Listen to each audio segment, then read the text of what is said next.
अस्सलाम वालेकुम दोस्तों, उम्मीद करता हूँ आप सब खैरियत से होंगे। आज का हमारा टॉपिक है दोस्तों BRC20 टोकन।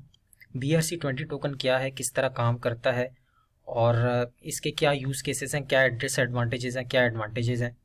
साथ साथ इसका यूज़ कहाँ पर है, किस तरह आप खुद का टोकन बना सकते हैं BRC20 टोकन पे जाकर।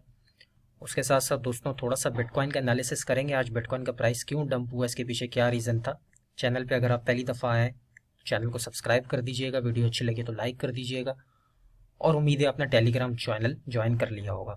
सबसे पहले दोस्तों बात करते हैं BRC20 टोकन का, जो इस वक्त चर्चा, जो एक सीज़न चल रहा है, हर कोई BRC20 टोकन पे बात कर रहा है। आपने सुना होगा ERC20 टोकन का, जो कि इथेरियम चेन पे है, जिसमें बहुत सारे टोकन्स इथेरियम चेन के ऊपर लिस्ट होते हैं। तो इथेरियम चेन, जो कि हम ERC20 टोकन स्टैंडर्ड बोलते हैं, इसके साथ साथ आपने बेप टोकन, जो बाइनेंस का BEP20 टोकन, यानी कि बाइनेंस चेन पे जो प्रोजेक्ट्स यानी कि जो कॉइन्स आते हैं, उनका भी आपने सुना होगा। और साथ साथ जो हमारे पास थर्ड चेन है USDT यानी कि ट्रॉन चेन, जिससे आप अपने USDT एक एक्सचेंज से दूसरी एक्सचेंज पे किसी भी नेटवर्क पे इजीली आप ट्रांसफर कर देते हैं। तो तीनों कॉइन्स का हमने यूज केस देखा, इथेरियम का भी, साथ साथ हमने ट्रॉन चेन का और बेप टोकन का यानी कि बाइनेंस चेन का। लेकिन उसके साथ साथ अब जो मार्केट में नया ट्रेंड चला है दोस्तों, मीम टोकन्स का, जो कि मीम टोकन्स बिटकॉइन नेटवर्क के ऊपर आए हैं। बेसिकली BRC20 टोकन, जो BRC20 जो है वो इसी तरह है जैसे इथेरियम चेन के ऊपर इथेरियम के टोकन्स आते हैं, बाइनेंस चेन के ऊपर बेप टोकन्स आते हैं और ट्रॉन चेन के ऊपर ट्रॉन के टोकन्स आते हैं। तो इसी तरह आप पहली दफ़ा बिटकॉइन की 13 से 14 साल की हिस्ट्री में पहली दफ़ा ऐसा हुआ है कि बिटकॉइन का यूज़ केस आया है, यानी कि बिटकॉइन चेन के ऊपर आप अपना मीम टोकन खुद का भी जो है वो क्रिएट कर सकते हैं। दोस्तों सबसे पहले अगर हम BRC20 चेन, जो कि बिटकॉइन चेन के ऊपर के जो फ़ायदा है यानी कि जो एडवांटेज है, वो ये है कि कोई भी इंसान अपना कॉइन जो है वो BRC20 टोकन पे लॉन्च कर सकता है। इसके लिए वेबसाइट है unisat.com। इसको सिंपली हम डाउनलोड कर सकते हैं। यहाँ से आप, इसकी वेबसाइट है unisat.io। इस पर अगर आप गो थ्रू करेंगे इसको, तो यहाँ पे ऊपर डाउनलोड का ऑप्शन आ रहा है। इस वेबसाइट को आप डाउनलोड करके अपना वॉलेट क्रिएट कर सकते हैं और सिंपली किसी भी एक्सचेंज से अपने वॉलेट में बिटकॉइन, जैसे कि आप कोई और टोकन ट्रांसफ़र करते हैं, इसी तरह बिटकॉइन इस अपने वॉलेट में ट्रांसफ़र करके खुद का मिंट किया हुआ टोकन, जैसे कि आपको यहाँ पे दिख रहा है OD टोकन, मीम, पंक, ये कुछ टोकन्स हैं जो कि 100% प्रोग्रेस।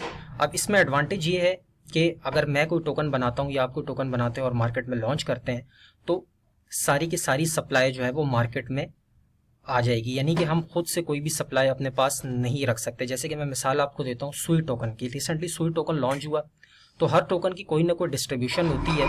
तो जब भी कोई कॉइन, मतलब कि जब भी कोई कॉइन मार्केट में आता है किसी भी चेन पे, इथेरियम, बाइनेंस चेन या ट्रॉन चेन के ऊपर, तो हर कम्युनिटी, हर जो टोकन के जो ऑनर्स होते हैं, उसमें अर्ली कॉन्ट्रीब्यूटर्स होते हैं, इन्वेस्टर्स होते हैं।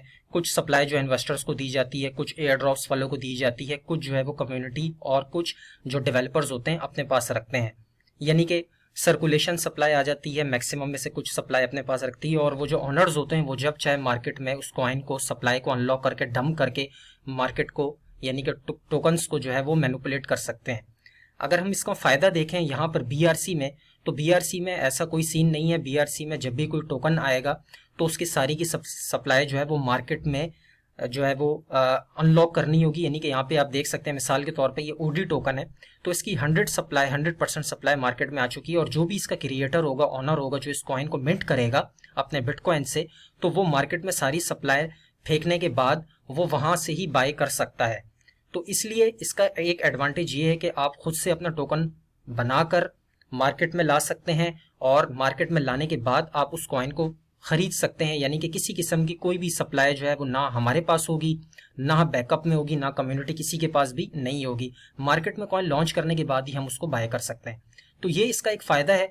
और अगर हम इसके डिसएडवांटेज की बात करें, तो कोई भी टोकन इसमें बना के कोई भी स्कैम कर सकता है। जैसे कि आपने मीम टोकन्स का सुना होगा या देखा होगा। मीम टोकन जो है वो 1 मिनट या 2 मिनट के अंदर अंदर कोई भी इंसान बनाकर मार्केट में ला सकता है। तो इसी की वजह से अगर हम देखें तो आज हमें एक न्यूज़ भी मिली। अगर हम बात करें बिटकॉइन के बारे में, आज बिटकॉइन क्यों क्रैश हुआ, तो उसका सिंपल सा रीज़न है कि हर कोई अपने बिटकॉइन जो है वो एक्सचेंजेस से विड्रॉ करके अपने यूनिसेट वॉलेट में लेके जा रहा है और वहाँ पे अपने टोकन्स क्रिएट कर रहा है, जिसकी वजह से जो विड्रॉ आउटफ्लो है वो बहुत ज़्यादा हो गया था बाइनेंस पे, जिसकी वजह से बाइनेंस नेटवर्क कंजेक्शन की वजह से विड्रॉल हाल्ट भी करने पड़े और उसकी वजह से काफ़ी सारे लोगों ने अपना बिटकॉइन जो विड्रॉ किया उसकी वजह से बिटकॉइन जो है वो क्रैश हुआ और मार्केट में आज हमें एक बड़ा क्रैश भी मार्केट में देखने को मिला। अब साथ साथ दोस्तों अगर हम बात करें बिटकॉइन की, यहाँ पे सबसे पहले S&P 500 का एनालिसिस कर लेते हैं। आज मंडे है, S&P 500 ने जो वीकली स्टार्टिंग की है वो ना तो बहुत अच्छी है ना बहुत बुरी है। अगर हम देखें तो फिलहाल एक रेड कैंडल के साथ हमारा जो बॉटम का एरिया है, जो नीचे की स्लोपिंग ट्रेंड लाइन है, उससे ऊपर ही S&P 500 ओपन हुआ है। S&P 500 में हमें किसी किस्म का कोई बड़ा क्रैश देखने को नहीं मिल रहा। चांसेस हैं कि S&P 500 यहाँ से साइडवेज मूवमेंट करता हुआ जो अपना टारगेट है, जो मैं आप लोगों के साथ शेयर करता रहता हूँ 4300 का, नेक्स्ट कमिंग डेज के अंदर इस 4300 की तरफ जा सकता है और इसी को बिटकॉइन फॉलो करेगा। यहाँ पे काफ़ी सारे लोगों को पैनिक किया जा रहा है। पिछली वीडियो में भी मैंने आपको बताया था कि जो फेड की मीटिंग है, फेड की मीटिंग के बाद चांसेस हैं कि हमें पैनिक किया जाएगा और मार्केट को क्रैश किया जाएगा ताकि जो वीक हैंड्स हैं उनको मार्केट से निकाला जाए। ये मेरे पास जो चार्ट ओपन है दोस्तों, मैं आपको थोड़ा सा इसके बारे में समझाना चाहूँगा कि किस तरीके से प्ले आउट हो रहा है। ये हमारा जो राइजिंग वेज है, अगर आप यहाँ पर देखें तो जो हमारी ब्लू लाइन है, यहाँ पे बिटकॉइन काफ़ी टाइम तक साइडवेज में था और उसके बाद जो हमारा 50 EMA है, जो ब्लू लाइन है, इसको ब्रेक करके बिटकॉइन नीचे वाली सपोर्ट के पास आया था। यहाँ पे काफ़ी सारे दोस्त पैनिक हो गए थे, मार्केट से आउट हो गए थे और अपने सपोर्ट बनाने के बाद 19,500 पे बिटकॉइन वापस से बाउंस बैक करके $10,000 ऊपर चला गया था 29,500 पे। सेम पिक्चर अगर हम यहाँ पर देखें, पिछली वीडियो में भी आपको बताया था कि यहाँ पे लोगों को मार्केट से निकाला जा सकता है। काफ़ी दिन तक मार्केट साइडवेज में थी और जो आज वीकली स्टार्ट हुआ, एक तो बिटकॉइन की जो कंजेक्शन की वजह से जो विड्रॉल थे उसकी वजह से बिटकॉइन सेलिंग प्रेशर आया, एक्सचेंजेस से लोगों ने विड्रॉ की और बिटकॉइन क्रैश हुआ। और यहाँ पे देखें तो हमारी जो 50 EMA है, इससे बिटकॉइन का प्राइस नीचे आ गया है।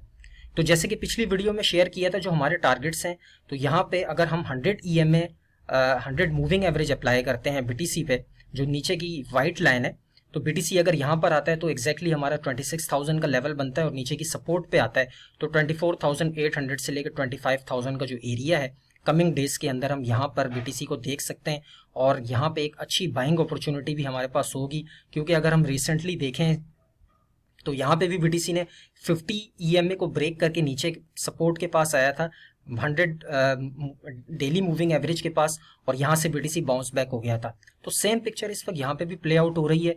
इधर से अगर बिटकॉइन नीचे आता है तो यहाँ पे हमें सपोर्ट मिलेगा तकरीबन 25,000 के आसपास और जब तक BTC 25,000 से ऊपर वीकली कैंडल क्लोजिंग कर देता है तो यहाँ पे BTC जो है वो किसी किस्म का हमारे लिए कोई खतरे वाली बात नहीं है। आप बिटकॉइन को बाय कर सकते हैं। टारगेट हमारे वही होंगे 35,000 के आने वाले दिनों में, मई और जून के। तो इस वक्त काफ़ी सारी चीज़ें जो है वो प्रीवियस चार्ट को, अगर प्रीवियस पैटर्न को हम देखें तो फॉलो हो रही हैं। साथ साथ अगर हम ऑल्ट कॉइन्स की बात करें तो जैसे कि मैंने आपको बताया था कि अगर मार्केट ऊपर जाती है, अगर BTC स्टेबल होता है तब भी ऑल्ट कॉइन्स क्रैश होंगे just because of bitcoin dominance, और अगर मार्केट अगर BTC नीचे आता है तब भी ऑल्ट कॉइन्स हमें क्रैश होते हुए दिखेंगे। तो यहाँ पे हमारे पास एक ही ऑप्शन है कि वो हम DCA कर सकते हैं ऑल्ट कॉइन्स लॉन्ग टर्म के लिए। शॉर्ट टर्म में हम कुछ भी एक्सपेक्ट नहीं कर सकते फिलहाल ऑल्ट कॉइन्स में से। ऑल्ट कॉइन्स इस वक्त नया बॉटम बना रहे हैं, जो कि हमेशा हर वीडियो में आपके साथ मैं प्रिडिक्ट करता आ रहा हूँ कि ऑल्ट कॉइन्स अच्छा परफॉर्म नहीं करेंगे और एग्जैक्टली वैसा ही हो रहा है। तो यहाँ पर इस वक्त हमें कोई भी ऑल्ट कॉइन अच्छा परफॉर्म करता हुआ नजर नहीं आ रहा। सिर्फ यहाँ पे हमारे पास एक ही ऑप्शन है कि हम अपना लॉन्ग टर्म प्लान बनाएं, जो भी हमारे फेवरेट ऑल्ट कॉइन्स हैं उनको हम 1 by 1 DCA करें हर डिप के अंदर। जैसे कि आज काफ़ी सारे ऑल्ट कॉइन्स ने अपना न्यू लो बनाया है। अगर हम गाला टोकन की बात करें तो गाला टोकन भी काफ़ी नीचे आ गया है। तो आप इस वक्त अपने ऑल्ट कॉइन्स को DCA कर सकते हैं और हमारे पास जो यहाँ पे जो टारगेट्स आ रहे हैं, जो मैंने आपको बताया, नीचे की सपोर्ट जो है 25,000 के आसपास अगर आपको बिटकॉइन मिलता है आने वाले दिनों में तो एक अच्छी बेस्ट बाइंग अपॉर्चुनिटी हो सकती है कि यहाँ पे हम बिटकॉइन को बाय करके बजाय हम ऑल्ट कॉइन्स के अंदर अपना पैसा लगाएं और वहाँ पे हम लॉस करें, तो बिटकॉइन एक अच्छी अपॉर्चुनिटी होगी बाय करके अच्छे खासे प्रॉफिट कमिंग डेज के अंदर। तो वीडियो आपको कैसी लगी कमेंट में ज़रूर मेंशन करके बताइएगा। मिलते हैं इंशाल्लाह नेक्स्ट वीडियो में। आज के लिए इतना ही। Take care. अल्लाह हाफिज़।